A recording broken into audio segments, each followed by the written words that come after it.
It's time to have fun ngayong Pasko. At kung mga party idea ang hanap nyo, handog po namin ang mga tip na guaranteed na magpapasaya sa inyong mga bisita. Tuwing Christmas season, in na in ang mga reunion. Kasama ang mga kapamilya, kabarkada o mga kaopisina. Kumpleto ang Pasko pag may mga party na masasaya. Pero ilan sa mga Christmas party na aming pinuntahan, ang mga tema at pinagdausan, hindi pangkaraniwan. Dito sa isang restaurant sa Makati, para kang nag-time travel dahil sa kanilang vintage Hollywood theme. Sa kanilang function room, naabutan naming nagkakasiyahan ang mga empleyado ng isang IT company. Tingnan nyo naman ang mga costume nilang bongga, 1950s ang drama. Swak daw sa napili nilang party theme ang venue. Bumagay siya sobra, the place and yung sa team ng company. Sa bawat sulot ng function room, makikita ang mga litrato ng mga 1950s Hollywood personalities. May life-size statue pa ni Marilyn Monroe, isang sikat na Hollywood star noong panahong yon. Pati ang mga gamit mula sa naturang dekada nakadisplay dito, gaya nitong lumang gasolinahan at electric fan. Pag tingala mo naman, makikita ang mga plakang nakapalamuti sa kisame. Nakatatawag pansin din itong classic model ng isang mini motorbike. Busog na ang mga mata, busog din ang mga tiyan dahil sa masarap na chibugan. Sa Christmas party package nila, 50 katao ang makakaparty ng 4 na oras sa halagang 35,000 pesos. Kasama na ang buffet at sound system.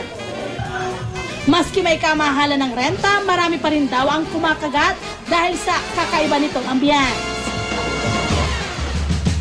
Kakaiba rin ang party na sunod naming binisita kasi ang mga nagsasaya rito, mga superhero. Ang mga magkakaopisina, break muna sa pagtatrabaho at kinareer ang mga costume na pang superhero.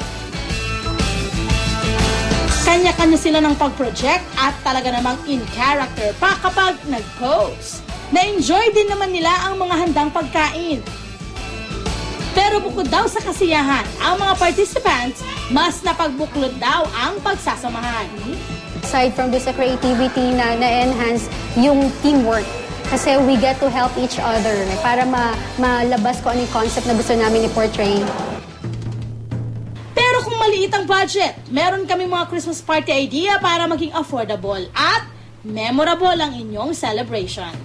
Marami naman dyan available that we don't really know na meron pala mga, yung iba medyo tago, pero eventually accessible naman siya for the clients, di ba?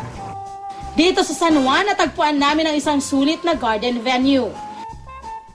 Kasya na rito ang 50 participants sa rentang 1,500 pesos pag umaga kasama na ang chairs at tables. 2,500 pesos naman ang renta sa gabi. Pagdating naman sa palamuting angat sa iba, ba't di subukan itong mga balloon na pang Christmas ang tema? 1,000 pesos ang gagastusin para sa balloon decor package na magpapabongga sa venue. Pwede rin gumawa ng makukulay na banderitas na ginupit mula sa lumang magazine. At syempre, hindi kumpleto ang kasiyahan kung walang kainan. We have to look for something that will fill all the tummies of all your guests, pero at the same time, yun nga, affordable naman tayo. So, siguro ang mga pinaka-suggested talaga is pika-pika type. Sa halagang 200, kaya nang busugin ang 10 hanggang 15 tao sa heavy gut at katakam-takam na mga kakanin at pika-pika. Para naman magkaroon ng gimmick ang inyong party, imbis na magrenta ng photo booth, pwede kayo na mismo ang dumiskarte nito. So we don't really need yung sasabi ng DSLR cameras, which are medyo expensive for us. So if you want just simple shots, so pwede naman natin gamitin yung digicam na lang natin, di ba? So we can just load it up in the computer and then eventually print it out. Gawing photo wall ang kahit anong makulay na tela. Ang mga cute at makukulit na accessories na pwedeng suotin sa photoshoot, pwedeng gawin mula sa mga ginupit na colored papers at glitters. Tiyak may enjoy na ng buong pamilya o barkada ang inyong Christmas party without the gastos. Hindi Hindi naman kailangang mawasak ang bulsa para sa Christmas party na masaya at kakaiba. Dahil higit sa pagkain, venue at anumang pakulo, ang mahalaga tuwing Pasko ay present sa pagsasalo-salo ang mga